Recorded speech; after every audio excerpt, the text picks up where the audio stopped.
As I get started on this episode of When I'm Not Podcasting, I want to take from a story from a website called birdie.com. Birdie, like bye bye birdie, but instead of the first I, it's a Y. Byrdie. They put a story up here that says no longer 14. What we're talking about is body image, women who feel like they look average looking, and how they're treated. That's the whole idea. So let's go into this story because there's some information you should know right off the bat. In this story, they say the average size of an American woman has historically been reported as a size 14. The clothing industry somewhat took this into account and adjusted its sizes. Though most labels don't even do that, the majority of clothing lines are still sell up to size 12, and that's it. But according to the 2016 study published in the International Journal of Fashion Design, Technology, and Education, the average size of an American woman is now between 16 and 18. That's an increase from 10-year-old data that indicated most women in the U.S. were a size 14. It further brings to light the need for clothing in sizes above the previously acceptable numbers. It's infuriating, really, and this times it's time something tangible is done to rectify this long-standing oversight. Well, the other part that we have is women that feel a certain body type or might not be looked as attractive or, like a perfect 10 or just an extremely attractive, beautiful woman in the eyes of, celebrity or influencers or, what the health and beauty industry determine is beauty. We know that's being changed. And we know that the concept of beauty is super subjective. This is a story I'm taking from BuzzFeed, who put this in Yahoo Life. The story is titled, Women Who Aren't Considered Conventionally Attractive Are Sharing the Annoying Things They Have to Put Up With, and It's Unacceptable. But it's also true, they also say that women are held up to impossible standards and often treated much, much worse if they don't fit into the societal mold of what's considered attractive.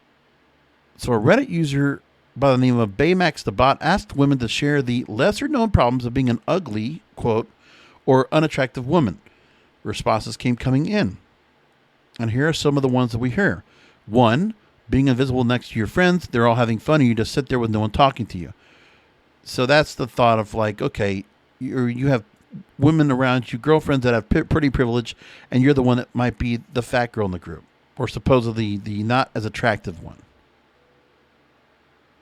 Number 2, people think that you don't have the right to like yourself or thinking that your confidence is brave. Ugly isn't cancer. Another person, less job opportunities, attractiveness plays a part in getting hired. There's more. Number 4, the intense anxiety that arises during family events when it's photo time. My cousins are all very beautiful and love posting to Instagram and all that. My family is big on photos. I'm the only one who isn't photogenic at all. I have a lazy eye and my face is just generally asymmetrical. Another person, I've been overweight during that time. Most men assumed that I was going to be an easy lay and that I was a promiscuous woman because of the stereotype that fat women would have no self-esteem and seek validation with sex. That sucks. These kind of things, you'd have to hope that it's not like this. You might judge me and you might think I'm full of shit. But I'm going to say this anyway because this is when I'm not podcasting and I talk about myself quite a bit on this program. So if you want to know about me and you know me from other programs, that's why you listen to the show. Or some of you might just want to know what I'm thinking about.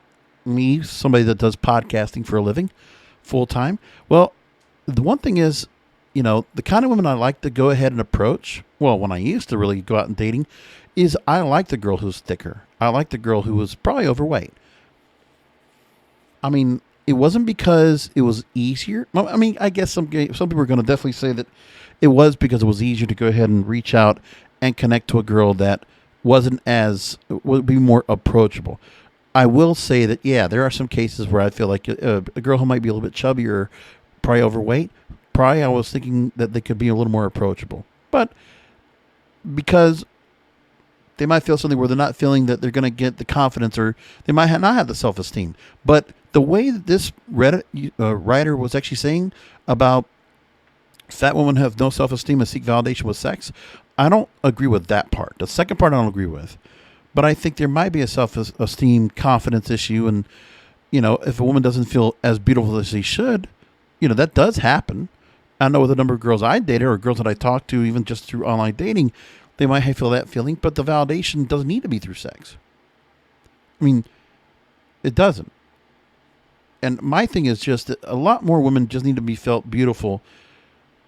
Just need the validation. It's not where you have to believe what, health and beauty articles or magazines or fashion shows or, billboards or ads inside of a mall or shopping center or, wherever you go, clothes shopping or just seeing online. You don't need to go and fall into what this perceived notion of what beauty is. And there's beauty and all around. There's a lot of beautiful women. Some women might not feel as beautiful. And I think sometimes, this is where if you are not happy with the skin that you're in, if you're not happy with how naturally you look, regardless of what changes in your body, but if you decide to do things that are not natural, so if you decide to put on excessive makeup, you decide to go ahead and change your hair color to multiple colors, you decide to get a lot of tattoos to go ahead and alter your appearance, well, that's one thing I can't tell you about. But the other part is another Reddit person also talks about the fact that no matter how often your significant other tells you you're beautiful, you constantly compare yourself to more attractive women and feel like you'll never be enough. And I get where some women feel like that, and I feel bad for them because it's like they shouldn't. Remember, it doesn't need to be that you need all the men of the world or all the women of the world or everybody around the world to think you're beautiful.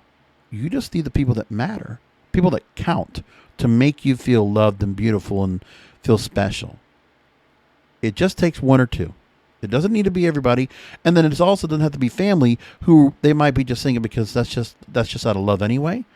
But then you want sincere validation. You want organic validation from somebody that doesn't know you or just got to know you, and they are going to be as blunt and as truthful and as honest with you about everything, including the fact that they think you're pretty, right? Another person, unsolicited weight loss health advice that's often wrong and doesn't consider my health at all. Well, I'll tell you what. Don't take the health advice. Don't take the weight loss advice. I hear people do that to me all the time because I'm a fat guy, and I'll tell you, I know of one way to do it, and it's my way of doing it, calorie deficit. I don't care about keto. I don't care about intermittent fasting. None of that shit. You can do all the Atkins. You can do all the diets you want. If it does the same thing, gives you a calorie deficit, and then 3,500 calories a week you burn off, counts for 1 pound, that's what matters. I mean, it might not be what you like and not be the way that doctors will tell you. But my point is, why am I going to go listen to doctors when I know with them, I had doctors that told me I need to go ahead and go to 1,200 calories a day. I'm like, okay. And I'm a, 350 pound guy. Oh, okay. So 1,200 calories a day. You want me to starve? Like, it's not pretty hard to do it. You can do it. I'll tell you this. I've been able to do 1,200 calories and I do lose weight, but shit, that's a lot, man. Shouldn't have to go that far. But if you have to do it, then that's the other thing. Another person, unsolicited advice on how to be attracted to men. I bought purple lipstick one day just for fun, and a male friend told me, men really don't like weird lipstick colors on women. Well, I'm not going to tell a woman that if it looks weird on her. If she asks, right? I don't know if this male friend told her because she asked about the purple lipstick, but I'm guessing she didn't. Listen, the other thing too is that you do you. And sometimes you have to understand as well about being attractive. When this person talked about unsolicited advice on how to be attracted to men, the point is that, so it's a man giving you his take on what you look like with purple lipstick on instead of it being red or some natural color or just a gloss or whatever it is, or maybe nothing at all. For me, I don't need all that. I could take a girl that's just natural, doesn't need to be in a dress, doesn't even be in makeup. Hair could be all messy. It doesn't matter to me. I like a girl who's just casual, that I see her going into the movie theater all cozy and comfortable, ready to go, or in the grocery store, or in a coffee shop. Just natural looking. Doesn't have to be all dolled up. Even though I appreciate all the work that you do to make yourself beautiful. And use the makeup, use the clothes, put yourself together as the Barbie doll that you are. That's good. Another person, a slim girl at the airport in a messy bun, yoga pants, sweater, and slippers is cute and busy. A woman on the go. A larger one in the same getup is lazy. Doesn't care about her appearance, no self-respect, no time management, etc. I don't know if I buy that either. There's just a look where some girls look like just whatever it is.